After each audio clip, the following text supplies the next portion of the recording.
we're a little over halfway through 2021, which is hard to believe. What do you guys see in the next 6 months, in the next 12 months, that are bits of insight that these communities or anybody thinking about investing in infrastructure should be contemplating right now? Well, I think, with the amount of funding that is coming down the pipeline, right? Cities need to start thinking about those areas of greatest need and identify the right partners, to be honest with you, that have been there and done that, right? Because as Bart mentioned earlier, it's not as easy as just putting a Wi-Fi radio up on a street light or a traffic signal, right? That's like the smallest part of the entire equation. It's the planning and design. It's the expectation setting.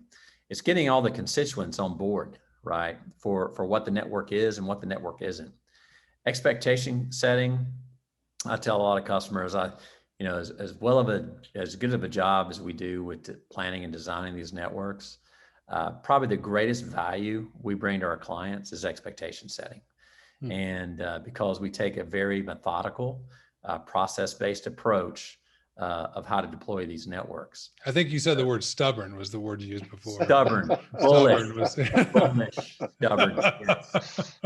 So, there's a way to do it and there's a way not to do it. I can point to successful deployments, and that's another thing that I'm never scared of telling a prospect that, look, I'll go through the process. I go, look, if you guys follow this process, your chances for success are very high, whether you do it with us, SmartWAVE, or not, whether you do it with this product or that product, okay?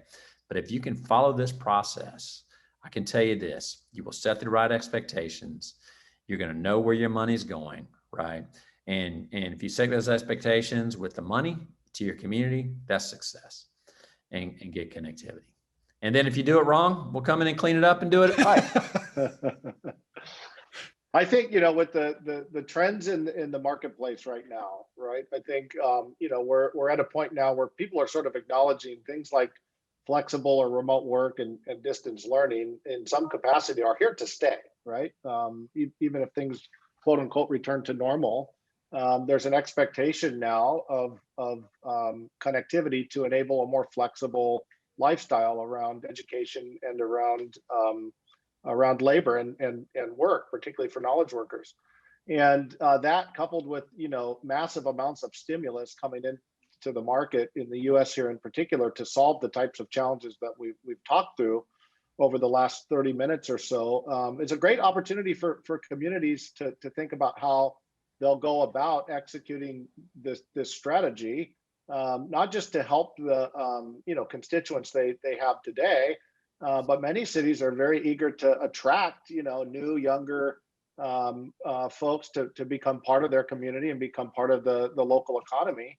And certainly being able to market yourself as a high-tech city or a connected city is one way to do that. So I think there's a lot of those discussions happening now. I think sometimes part of the hesitation is around things we touched on, security and privacy on networks that are operated in the public domain. Part of it is, sometimes what is the perceived complexity around going out and filling out a grant and getting access to these funds. So Ruckus, we started the Fetch program, which is guidance for communities and folks in those communities that want to engage on these products about how they can go about pursuing public funding available for these. And then we connect you to fantastic partners like SmartWAVE when you need to get into the planning and execution phase to deliver a robust architecture and network that the community can rely on.